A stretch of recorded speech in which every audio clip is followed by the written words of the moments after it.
300 গ্রাম পোস্ত দিন না। হ্যাঁ দিচ্ছি বৌদি। মা আমি চিপস নেব। ও মা, বৌদি তোমার মেয়ে বুঝি?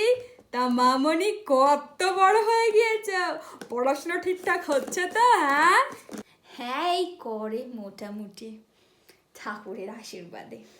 আচ্ছা বলো তো মা, 1 কেজি পোস্তের দাম যদি 575 টাকা হয়, 300 গ্রাম পোস্তর দাম কত হবে?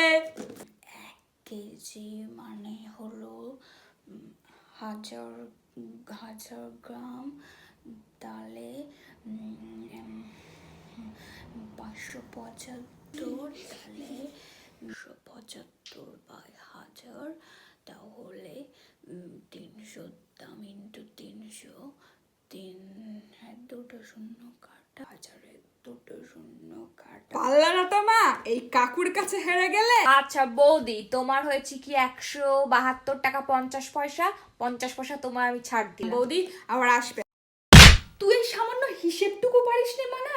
কারি কারি টাকা খরচ করে কি জন্য আমরা তোমাকে স্কুলে পাঠাচ্ছি? হ্যাঁ চল বাবা বাড়ি আসো, সব বলবো আজকে। খাতা পেন ছাড়া এত কঠিন হিসাব করা যায়? যদি খাতা পেন দিতে আমি কাটাকুটি করতে পারতাম, মনে মনে কাটাকুটি কি করে করবো? হ্যাঁ সেই দোকানদার দাদা তাহলে কি করে পারলো? ভালো লাগে না, আজকাল থেকে চিপসটাও কেনা হলো না, আমি আর কোনোদিন দোকানে আসবো না।